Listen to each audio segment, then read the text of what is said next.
I spent a lot of time in Warrington back in 2018, mostly high, sometimes drunk, moving from squat to squat, from back room to couch. I was somehow always able to find a place to sleep, despite not having a lease to my name for the duration of the year. The town treated me well. There was always a house party going, a pub to drink at, a floor to pass out on. I took full advantage of the kindness of strangers and the goodwill of friends. It was in Warrington, though, that I began to hear talk of the Yellow Room. It was something like a kid's dare, but for grown-ups. Can you spend a night in the Yellow Room? Let's see how long you last. I had no idea what the hell the Yellow Room was, but I never met a dare that a couple of lines couldn't get me to try. I was at the Horse and Jockey with my friend Baz one night. Baz was a weird aging metalhead with a taste for Quaaludes, but he was always a good laugh. We were downing pints of something rancid when he mentioned that he might have some work for me. Before my switch to full-time mess-up, I trained as an electrician. Baz did some contractor work and floated me gigs every now and then. Nothing huge, but enough to keep me in booze and pills. He had started laying out the deal when I overheard the words "yellow" and "room" mumble behind me. Immediately I turned. A girl with a shaved head and what were either tattoo eyeballs or Halloween contact lenses was sat 3 bar stools away from us, chatting away with another lass with some kind of geometric design face tattoo.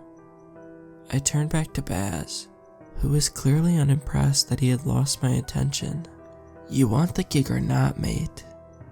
"Yeah, I replied. I thought I heard one of those girls say something about the Yellow Room," he interrupted, rolling his eyes. "I keep hearing about it. What the hell is it?" He smirked a little and explained it to me. In the outskirts of Warrington, there's a big housing development, or rather, there should be a big housing development. The company that was putting it together went bust in the 2008 financial crisis, leaving a big empty lot there. Except one house. This was supposed to be the model home, the one that estate agents would show potential buyers in order to get them to sign on the dotted line. It has stood empty ever since the owners filed for bankruptcy, ignored and forgotten. Its future probably a footnote at the bottom of some 20,000-page legal document that no one's ever gonna read. This house has gotten a bit of a reputation. While it was initially a bit of a destination for tramps, junkies, and other ne'er-do-wells, they apparently stay the hell away from that place nowadays. One of the big reasons seems to be the Yellow Room. So the paint in the place is, or at least was, white. That's everything from skirting boards to walls, just pristine white. One room, however, had inexplicably been given a yellow door. It's one of the bedrooms towards the back of the house on the first floor, overlooking the giant patch of grass where 20 other houses were supposed to have stood. Something about this room scares the hell out of people, so of course there's a dare. Can you spend a night in the Yellow Room? Let's see how long you last. It took me an hour and a half to convince Baz to drive me out to the house. It took me another 20 minutes to get him to promise to come pick me up in the morning. The front door of the house was closed but unlocked, so I made my way inside, keeping my eye out for any security cameras or anything else that might cause me any trouble. Walking inside, I saw that some graffiti taggers had gotten to the walls already. I saw names, swear words, accusations of promiscuity, and crude depictions thereof tattooed on the walls of the model home. Slowly, I walked through the house, finding the staircase and carefully ascended. The stairs creaked and buckled under my weight, but I made it up without a problem.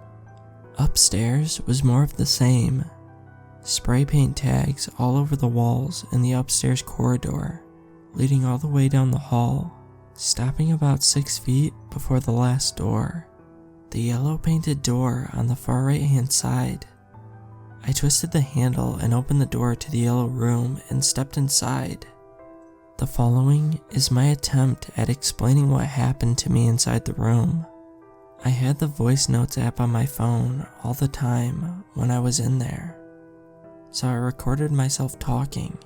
Some of the things I said in the voice recording conflict completely with what I remembered happening.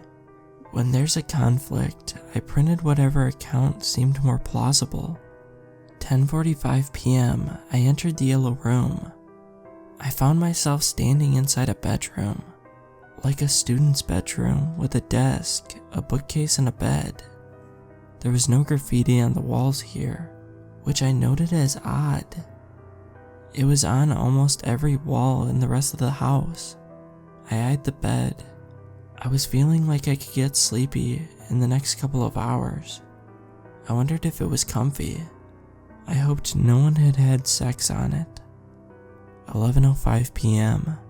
I realized that I had spent the last 20 minutes staring out the bedroom window, watching two rats fight violently over what looked like a chocolate digestive biscuit in a field outside the house.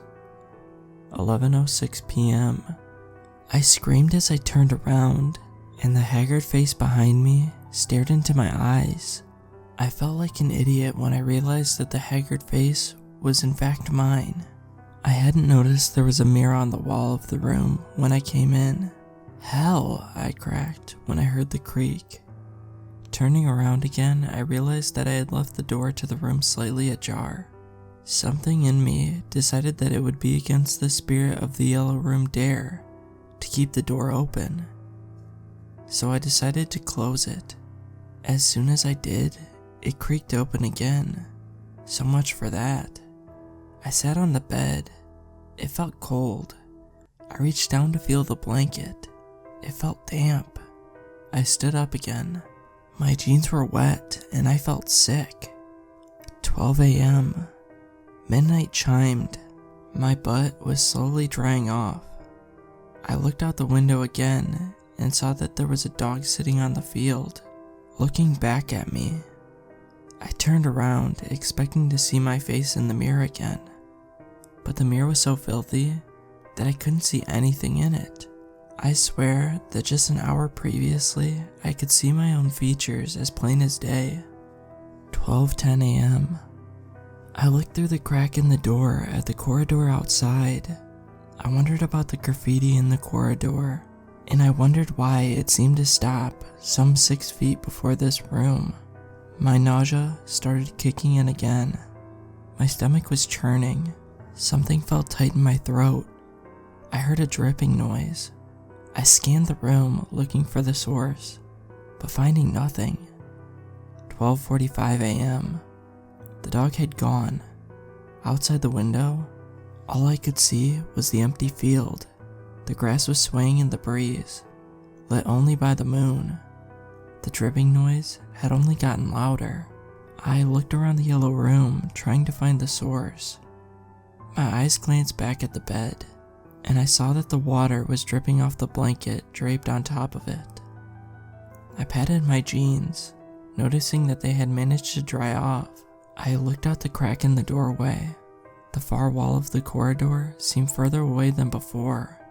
My stomach was in knots. I dropped to my knees and began to dry heave, but nothing came up. 1 a.m. There was a man in the field. I could see him clearly through the window. He was dressed in a large brown overcoat and a pair of blue jeans. His face was angular and stern. He made no movements, simply staring up at me from the field outside. 1:15 a.m. I considered smoking the emergency joint I had brought with me in my pocket to try and take the edge off of my nausea. I decided against it when I looked outside the door again and saw nothing outside. Not the wall, not a corridor, not even darkness. There was nothing outside the room. 1:20 a.m. The window was gone. The window had been taken away. 1:30 a.m. The power came on in the house. The overhead light in the yellow room switched on immediately. I don't think the model house had ever been connected to the power grid, and if it had, it would have been disconnected years ago. Now the light was on. I could see details in the room I hadn't noticed before. The walls each had small holes drilled into them, some at eye level, some much lower. I tried to peer through one, but couldn't see anything. I also noticed that the far wall facing the bed was actually not there, and had never been there. And why did I think there was a wall there to begin with? Clearly, the bedroom was much larger than I had thought. I stepped around the bed to investigate the rest of the room, and found it to be completely empty. My nausea was joined with a distinct feeling of sorrow. I felt sad that there was nothing in this part of the room, that it was empty and ignored. 1:45 a.m. There was a man watching me through the crack of the door. I couldn't see much aside from his withered, deep-set eyes. I stared back at him until he went away. 2 a.m. I wished that the window was still there. I knew I could climb and probably survive the drop to the ground outside. I thought I could take my chances with the man or the dog, or the biscuit rats if I needed to. But I couldn't stay in this room much longer. The steady drip of the water from the bed had become a trickle. I walked to the bed and felt the blanket. My hand passed through it like water. The blanket was dripping away. The bed was dripping away. Everything was dripping away. There was nothing left but the room. I reached for the joint in my pocket. I had no clue what to do otherwise. Instead, I pulled out a child's severed finger. I did not smoke it. 2:10 a.m. The nausea in my stomach became a shooting pain. I dropped to all fours again and threw up everything in my stomach. When I glanced down, I saw nothing but red. I looked up at the walls of the yellow room. They pursed like lips. Then they folded open and grinned. My iPhone went dead somewhere around that time. All I remember past this was a bright glowing light and my friend Baz standing over me. I was in the yard outside the model house. I'm told that I'm the person who has lasted the longest in that room, or at least, the person who has lasted the longest without dying. I was in the hospital for about a week. I couldn't stop throwing up. I couldn't keep anything down at all. 3 days of IVs pumping fluids into my body, and I was able to eat soft foods. A few days later, I was fine to leave, crashing in Baz's back room until I was able to find myself a room to rent on my own. Every now and again, I wake up or come to, and I know I'm in the wrong place. I look up at the ceiling above me and notice that the ceiling is a few inches higher than it should be. Perhaps one of the pictures on the wall is missing, or the couch that I'm sleeping on is pulsating. It takes me a few minutes, but I always come back to what I understand as reality. I spent the night in the yellow room, and now I'm carrying a tiny sliver of it with me.